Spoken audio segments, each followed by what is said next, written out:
नमाज छोड़ने के लिए हमारे पास बहुत सारे बहाने होते हैं, जिनमें से एक बहाना ये भी होता है कि फला शख्स नमाज पढ़ता है लेकिन वो काम भी करता है, फला शख्स नमाज पढ़ता है लेकिन वो जिन्हा भी करता है, तो मुझे ऐसी नमाज नहीं पढ़नी।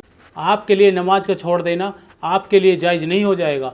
हम इस तरह की झूठी तसल्लियाँ अपने दिलों को दे रहे होते हैं कि फला बंदा नमाज पढ़ता है लेकिन वो देखो अपने भाई के साथ क्या किया हुआ है, फला बंदा ये काम करता है लेकिन वो देखो वो काम कर रहा है, फला बंदा नमाज पढ़ता है लेकिन वो काम भी करता है। तो इस तरह के बहाने बनाकर आप नमाज नहीं छोड़ सकते। अगर आप किसी नमाजी में कोई खराबी पाते हैं कि फला बंदा नमाज पढ़ता है लेकिन वो ये काम भी करता है, तो आप अपने आप को इस तरह बनाए ना, आप नमाज भी पढ़े और वो जो गंदा काम वो नमाजी करता है वो काम आप ना करें।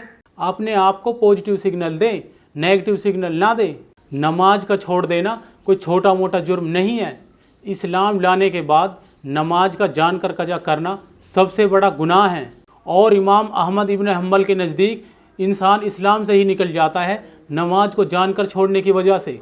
भाई इस अमल को हल्के में ना लो। नमाज छोड़ने की इजाज़त जंग के मैदान में नहीं है, तो फिर बताए कहाँ पर नमाज छोड़ने की इजाज़त होगी। तो आप बताएं आप किस बेस पर नमाजों को छोड़ रहे हैं।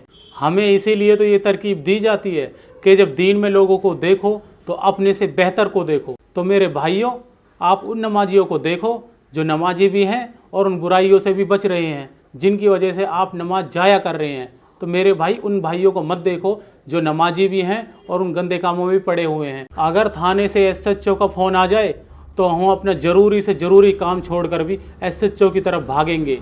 और दिन में कई बार कई मस्जिदों से नमाज के लिए बुलावा आता है। हम चाहे खाली बैठे हो, कोई काम ना कर रहे हो, उसके बाद भी हमें जूं सी भी नहीं रेंगती। यार ये कितनी बड़ी शर्म की बात है।